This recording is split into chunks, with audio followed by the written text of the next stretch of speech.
"Dawn is not far off," said Gamling, who had now climbed up beside him. "But dawn will not help us, I fear. Yet dawn is ever the hope of men," said Aragorn.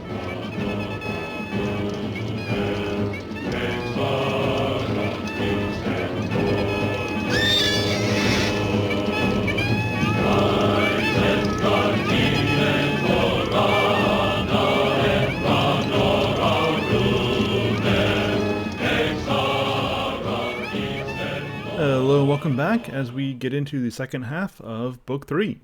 Now obviously, one of the main things that happens in this section is the Battle of Helm's Deep. It's kind of interesting that Tolkien, in one of his letters in which he's dealing with a potential film adaptation, he actually says that you could probably cut out Helm's Deep because it's not really essential to the narrative. He says, "It would, I guess, be a fairly meaningless scene in a picture, stuck in this way. Actually, I myself should be inclined to cut it right out, if it cannot be made more coherent in a more significant part of the story. If both the Ents and the Hornburg cannot be treated at sufficient length to make sense, then one should go. It should be the Hornburg, which is incidental to the main story, and there would be this additional gain that we are going to have a big battle, of which as much should be made as possible. But battles tend to be too similar. The big one, that is, Pelennor, would gain by having no competitor." So Tolkien supposes that in a film adaptation, the Battle at Helm's Deep is kind of superfluous, it can largely be cut out, and the narrative is still going to mostly remain intact. And I mean, I guess that's true. I mean, you could still have the Ents go and, take out Isengard, or, to cleanse Isengard. I mean, it might be a little bit more difficult for him without Saruman emptying out the armies from Isengard, but I suppose that could work from a cinematic angle. However, obviously, books are better than movies. You can do more in books. For example, I'm kind of sympathetic to the argument that Tom Bombadil wouldn't work so well in the movies. I think you can make a movie in which he does fit, but I can at least understand the argument of leaving him out, because he doesn't necessarily add to the narrative of the story, but I would argue that he deepens the narrative of the story. And I think something very similar could be said about Helm's Deep. And of course, we'll be getting into some of that right now. Now, first thing that I think is worth pointing out here is that, this is something we've already seen a few times now, is that when our protagonists go off into battle, that they usually shout out something about their ancestors, their homeland. Aragorn shouts the name of his sword, which is connected to really the hope of the West against the encroaching shadow. This is the reforged blade of Narsil, which originally cut the ring off of Sauron's hand, and now it's been reforged as a way of rekindling hope that Sauron can again be struck down. And Éomer likely calls out the name of his sword. Gimli shouts out in Dwarvish, which Tolkien translates as "axes of the dwarves are upon you." And so they're calling out for their weapons, which have a broader symbolic significance. They call out for the name of their people, they call out for their homeland, and it really just goes to show that, each of these heroes, that they're fighting for a broader purpose, that they recognize a glory, they recognize a significance that stands above and beyond themselves. And this is very different than the villains. This is different than Sauron, who wants to instill a kind of order in Middle-earth, but with himself at the center. He is self-referential in all that he does.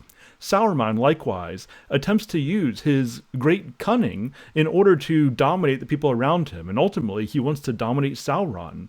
Right? I mean, he wants to appear like he's pledging loyalty to Sauron, but only so that in the end, he can bend the power back to his will. Go all the way back to Morgoth, or to Melkor, at the very beginning of things. And Melkor isn't content with his station. He doesn't want to live for reality beyond himself, and so he instead tries to bend the song toward himself. And so the villains are all self-referential. They want to draw attention to themselves. They want to draw glory and to seize divine honor for themselves. It's not without purpose that in C.S. Lewis's The Great Divorce, he portrays hell as radical isolation, in which even the houses are nothing more than illusions, or perhaps even delusions. He does a great job of really capturing this self-referential mentality in that book. And that's exactly what we see in Tolkien's villains. But again, in contrast, Tolkien's heroes, they fight for a people, they fight for a cause, they fight for hope, they fight for the good of mankind, they fight for something. They fight within the context of a story in which they find their identity, rather than trying to make their identity the story. And I think that's just a significant element here that'd be easy to miss. Now, perhaps as we should expect in Helm's Deep, we get these references to Helm Hammerhand, after whom the fortress is named. Gamling the Old looked down from the Hornburg, hearing the great voice of the dwarf above all the tumult. "The orcs in the deep," he cried. "Helm, Helm, forth Helmingus!" He shouted as he leaped down the stair from the rock with many men of Westfold at his back. And so they are calling on the legacy of Helm, which again speaks to the importance of living within a narrative beyond themselves. That Helm, this great warrior of the past, this great king of the past, he has entered into the realm of legend through his heroism, and in so doing, he's gained a kind of eternal strength from which his ancestors, from which those who've come after him, can draw strength. They can draw from the strength that he laid out for them in his now timeless legacy. Remember a little bit ago in the last section when Aragorn says that, okay, we walk on green earth now, but in the future, that kind of gets converted into legends if we do it appropriately. Obviously, it's not word for word, but that's the basic idea. And so when we live as we're supposed to right now in the mundane, on the real, temporal, tangible earth, then we end up entering into the realm of legend. And in so doing, we gain a kind of timeless significance, a timeless strength from which others might pull. But that only makes sense, again, if we see ourselves within a broader context and the influence that we have across time. And so Helm did not just live for himself, he lived for a greater reality as a noble king, and so now they're able to pull strength from that legacy. And so there's I think, some important teaching regarding legacy here. And eventually, they blow the horn of Helm, and let me read that here. "All that heard that sound trembled. Many of the orcs cast themselves on their faces and covered their ears with their claws. Back from the deep the echoes came, blast upon blast, as if on every cliff and hill a mighty herald stood. But on the walls men looked up, listening with wonder, for the echoes did not die. Even the horn blast wound on among the hills. Nearer now and louder they answered one to another, blowing fierce and free. 'Helm, Helm!' the riders shouted. 'Helm is arisen and comes back to war. Helm for Theoden king.'" And this just continues this theme that we've been drawing on, that Éomer got at, when he says something about how legends are springing up before him. We're getting this melding of legend and the concrete. These things are getting intermingled here, and I think that's part of Tolkien helping us to get a more enchanted worldview, helping us to recognize the living reality of legends in the world around us. And so they feel the legacy, they feel the air of Helm Hammerhand coming forth here, and is giving them new strength to deal with the troubles of today. And again, that's just the importance of legacy. It's the importance of ancestral strength that we can draw from and that we can leave for those who come after us if we live our lives in the right way. Now, if you don't know anything about Helm Hammerhand, you can look up a little bit about him in one of the appendices in Appendix A of Lord of the Rings at the end of the Return of the King. So you can flip over there, and it's only a few pages.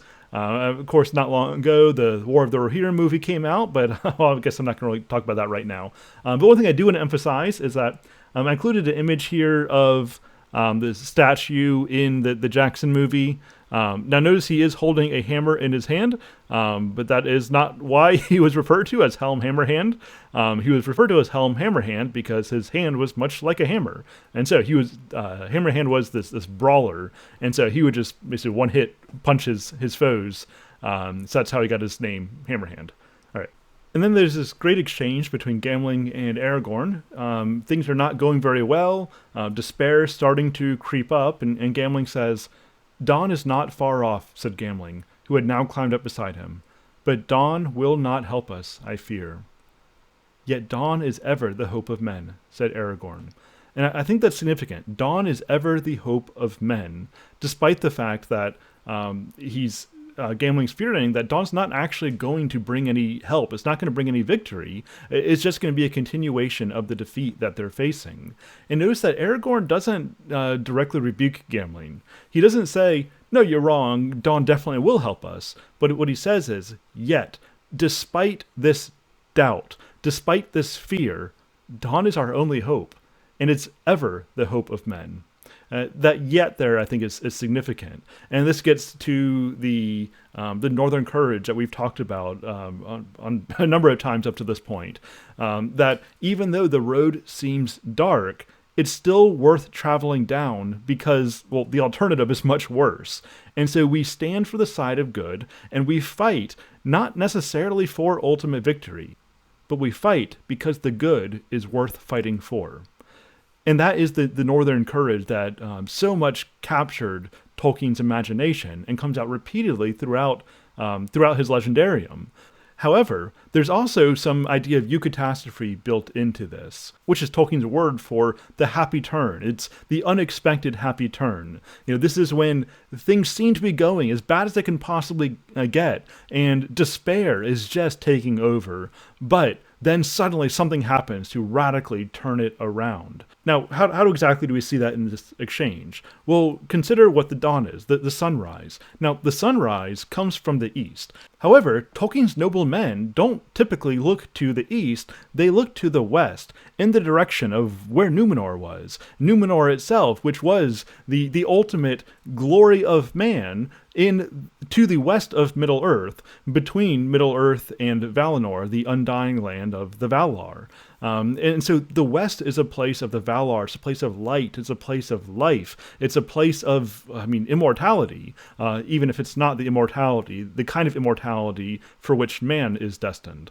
And so I think that putting all these ideas together here, it's the idea that we look to the West, we look to the sunset, which for us, ultimately, for our lives, for our mortal lives, our sunset is death.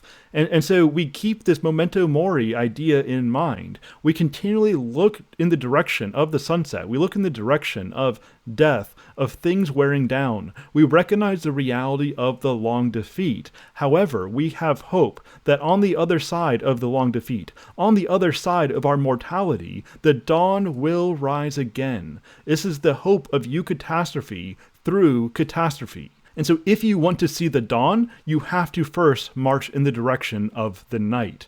I think that this is very significant here, what Tolkien is giving us. We have to be willing to engage with the futility of mortal life with an eye toward the even glimpse of the dawn that lies on the other side. And of course, hope does come with the dawn, as Gandalf shows up, and then even the Horns show up. Now, up to this point in the Two Towers, we've had the strong contrast between the artificial and the natural. Or this is the conflict between Fangorn and Isengard. And even the deep dive we get into orc culture in that chapter on the Uruk-hai. We see like what an artificial kind of existence they have. They live a very unnatural kind of life. Their very existence is unnatural. And so we get this contrast between the industrialized and the artificial and the natural. And so we get some resolution of that idea here as it's the horns, it's nature rightly ordered that undoes the artificiality of Saruman. And so we get the horns consuming the orcs, and then we of course get the Ents who are going to purge Isengard. And so both of these things are this idea of like the nature taking over, the real reasserting itself over against the fake, over against the illusionary, over against the false substance of the shadow. And so between Gandalf, between the Hjorns, this is our eucatastrophe. Now, on one hand, I think that the victory in large part goes to the valiance, goes towards the heroism of Aragorn and the men of Helm's Deep, the men of Rohan. Which is why it's significant that, unlike in the movies, in the books, the elves aren't here. Save Legolas, of course. And that's because the elves are supposed to be fading by this point. They're not playing a central role. This is the rising age of man, and so men gain the victory. However, again, they don't gain it alone. They need the eucatastrophe here. And that's actually what really makes this a Christian story. In that, If the men of Rohan, which are the stand-ins for the Anglo-Saxons, if they fought with honor and with valor against the monsters of chaos until the last free man died, well, that would very much be an Anglo-Saxon tale. That would be a northern tale. But what makes this a Christian tale is that we go through the defeat, and then out of that we gain Eucatastrophe. We get renewal. There is a sunrise on the other side of the sunset. There is a dawn that follows the night. And so that is what really makes this into a Christian story. Now, as a side note, Tolkien does say in one of his letters that the glittering caverns of Helm's Deep are inspired by his trip to Cheddar's Gorge, and here's a picture of that right here. So that's just a little trivia for you. Now, on the next chapter, in the Road to Isengard, Theoden thanks Gandalf for saving the day, and Gandalf responds by saying, "I have but given good counsel in peril, and made use of the speed of Shadowfax. Your own valor has done more, and the stout legs of the Westfold men marching through the night." And so again, Gandalf is trying to give credit to the valor of men. This is a victory for the men of Rohan, and he's trying to help them to recognize their strength. And then here we get a continuation of this theme of the melding of legend with fact, with the kind of our waking experience in the world, as Theoden learns of the Ents. And the king was silent. "Ents," he said at length, "out of the shadows of legend, I begin a little to understand the marvel of the trees, I think. I have lived to see strange days. Long have we tended our beasts in our fields, built our houses, wrought our tools, or ridden away to help in the wars of Minas Tirith. And that we called the life of men, the way of the world. We cared little for what lay beyond the borders of our land. Songs we have that tell of these things, but we are forgetting them, teaching them only to children as a careless custom. And now the songs have come down among us out of strange places, and walk visible under the sun." So again, we get this melding of legend with fact, the idea that we walk within a broader reality, that there is more in heaven and earth, Horatio, than is dreamt of in your philosophy. So says Macbeth. I think the idea is very much alive here. And then I think we get some good insight into Saruman through this commentary on Orthanc, the Tower of Isengard. "A strong place and wonderful was Isengard, and long it had been beautiful. And there the great lords had dwelt, the wardens of Gondor upon the west, and wise men that watch the stars. But Saruman had slowly shaped it to his shifting purposes, and made it better, as he thought, being deceived. For all those arts and subtle devices, for which he forsook his former wisdom, and which fondly he imagined were his own, came but from Mordor, so that what he had made was not only a little copy, a child's model, or a slave's flattery of that vast fortress, armory, prison, furnace of great power, Barad-dûr, the Dark Tower, which suffered no rival, and laughed at flattery, biding its time, secure in its pride and its immeasurable strength."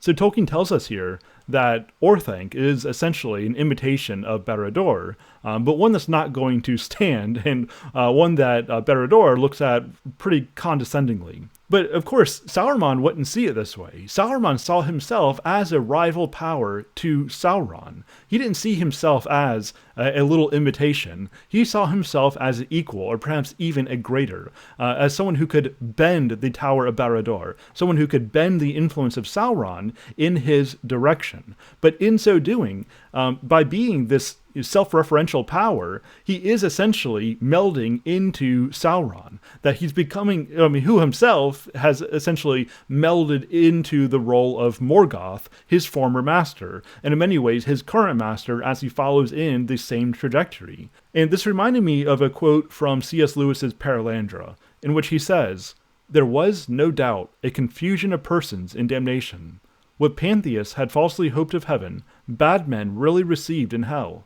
They were melted down into their master, as a lead soldier slips down and loses his shape in the ladle held over the gas ring. The question whether Satan, or one whom Satan has digested, is acting on any given occasion, has in the long run no clear significance."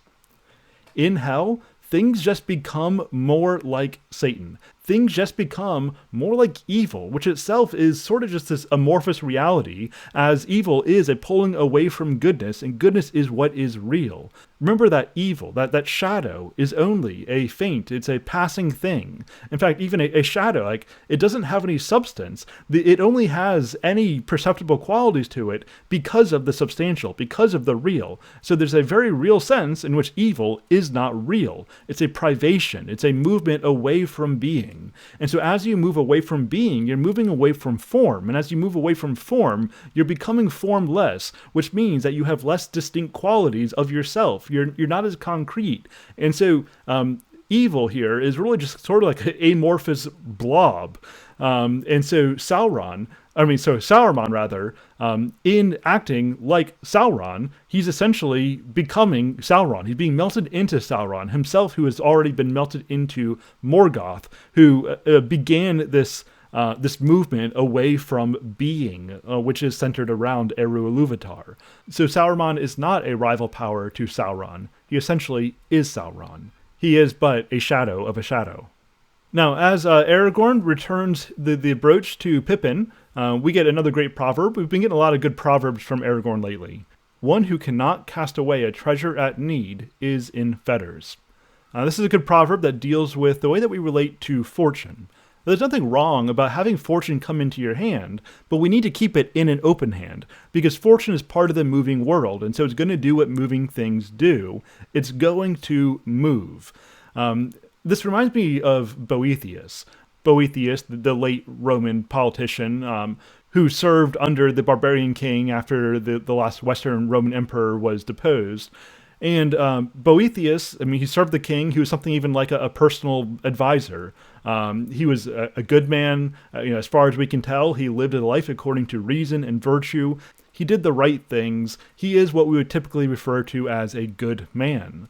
But because he was a good man and he uncovered some corruption in the Senate, he earned some enemies who turned on him and levied all kinds of accusations against him, such as that he was conspiring with the Eastern Empire to retake Rome, that he was engaging in witchcraft, like all sorts of just false charges to take him down. And so he finds himself stripped of fortune. He finds himself imprisoned through no fault of his own. And so now he's left asking, like, how did I get here? Why is it that the good tend to suffer while the righteous tend to reign?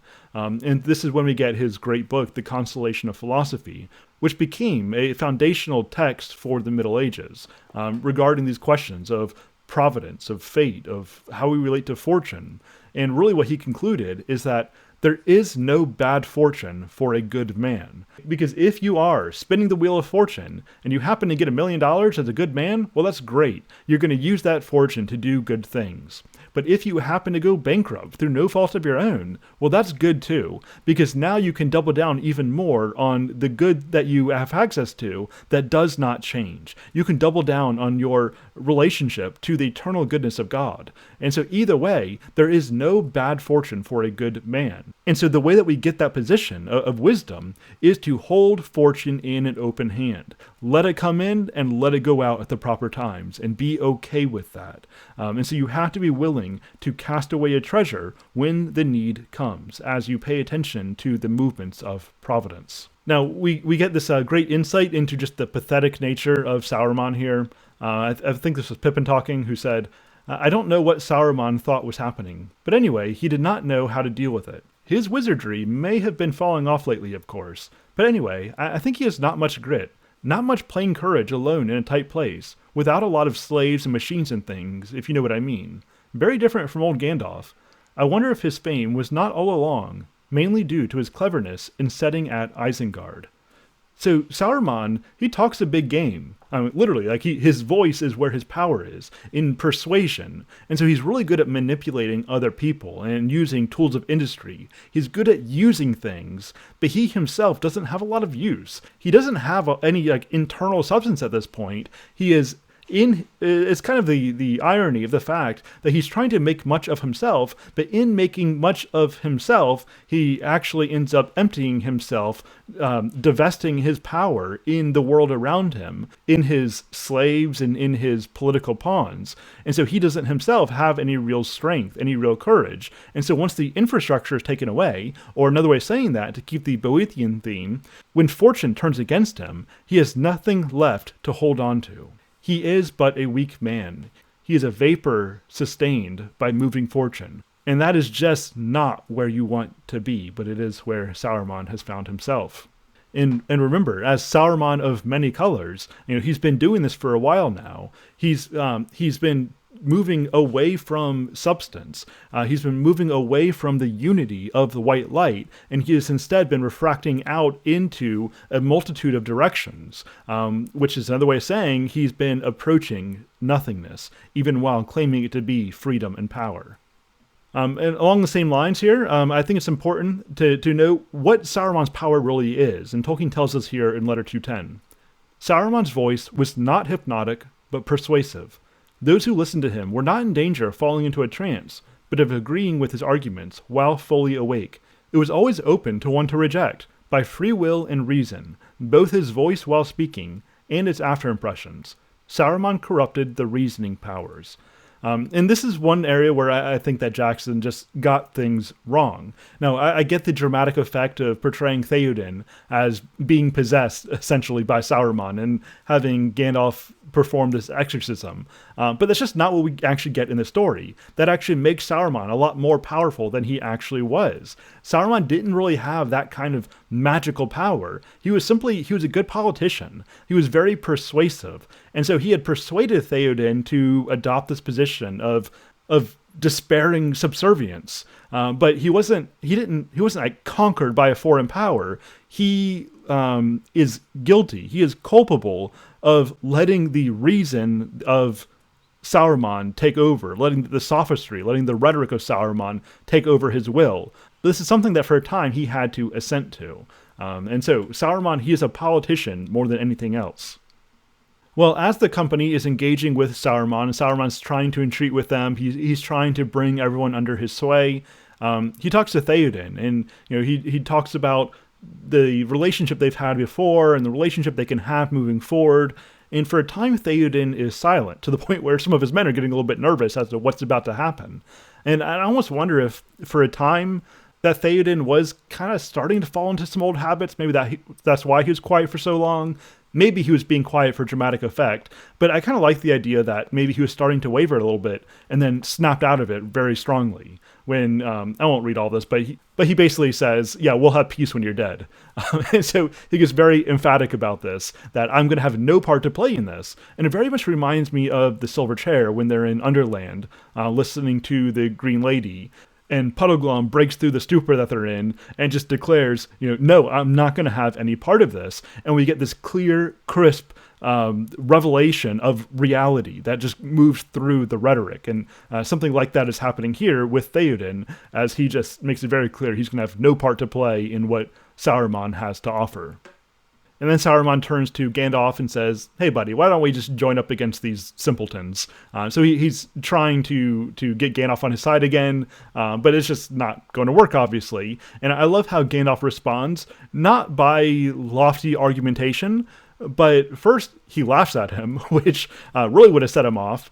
And he says that Saruman should have been the king's jester. And so he's really just putting Saruman in his place, revealing just how pathetic this supposed great power is. And so he laughs at Saruman, he kind of makes fun of him, but then, as Gandalf does, he shows compassion, he shows grace, he says, come on down, I'll let you go wherever you want to. But of course, Saruman's not going to come down, because he can't trust Gandalf, because he himself is not trustworthy. He doesn't know what trust is. I mentioned last time about how Sauron couldn't fathom that somebody would destroy the ring. He was expecting somebody to rise up wielding the ring and to challenge him strength to strength. He couldn't imagine that somebody would let that power go. And so I talked about how the good can understand the designs of evil, but evil cannot understand good. Screwtape does a good job of demonstrating this when it refers to the love of God, that it must be some kind of trick, because he has no way of understanding what this kind of goodness actually is. The dreamer doesn't know what it means to be awake, but the person who's awake knows what it is to dream. Good can understand evil, evil cannot understand good. A liar doesn't know how to trust. And so Saruman tries to walk away, and then Gandalf asserts his authority and calls him back. And I want to read a little bit about that from letter 156. The wizards, as such, had failed. Or if you like, the crisis had become too grave and needed an enhancement of power. So Gandalf sacrificed himself, was accepted, and enhanced, and returned. Yes, that was the name. I was Gandalf. Of course he remains similar in personality and idiosyncrasy, but both his wisdom and power are much greater. When he speaks, he commands attention. The old Gandalf could not have dealt so with Theoden, nor with Saruman. He is still under the obligation of concealing his power, and of teaching rather than forcing or dominating wills. But where the physical powers of the enemy are too great for the goodwill of the opposers to be effective, he can act in emergency as an angel, no more violently than the release of St. Peter from prison. And so with his new commission, directly from Eru-Ilúvatar, Gandalf is able to command the will of Theoden to come to life again, and he's also able to command even the will of Saruman. So when Saruman walks away, he is compelled to return when Gandalf summons him, and then of course breaks his staff.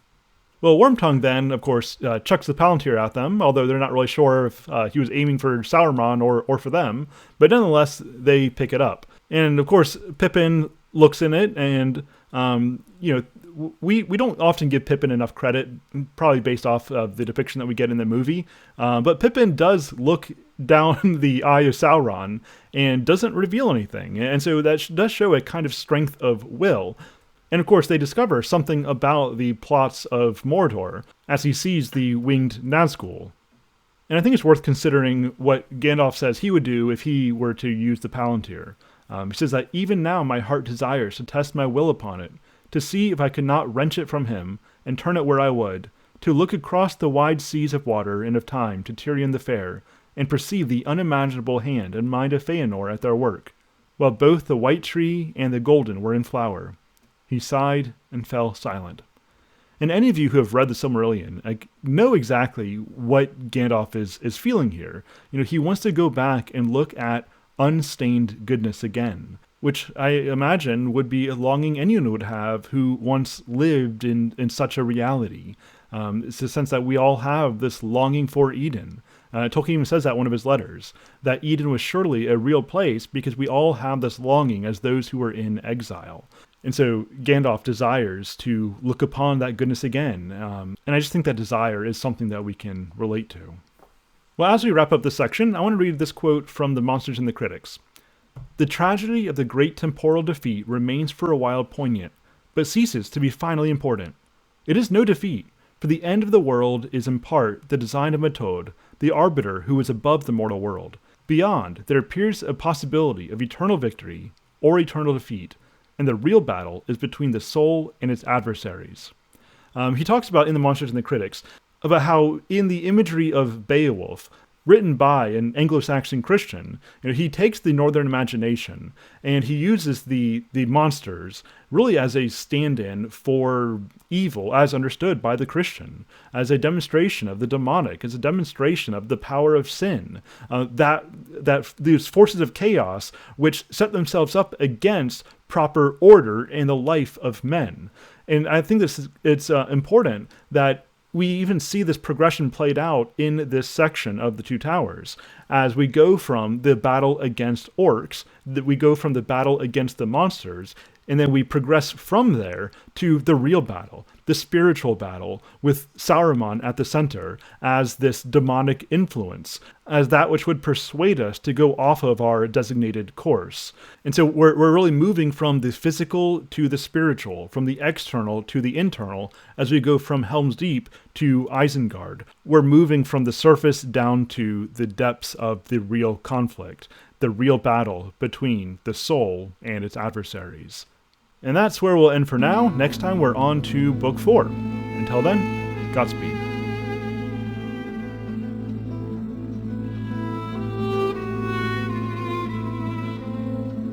Thank you for listening to the Mythic Mind podcast. If you are enjoying this Lord of the Rings series, then I encourage you to purchase the entire course, which is currently at a discounted rate. Just click that link in the show notes.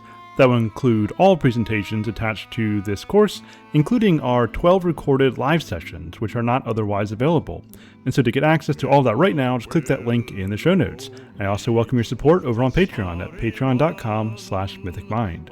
Make sure that you are subscribed to all 3 Mythic Mind podcasts, that is Mythic Mind Movies, and Mythic Mind Games. The next thing to come out from Mythic Mind will be on Mythic Mind Games as we discuss Final Fantasy VII Rebirth. I will talk to you then.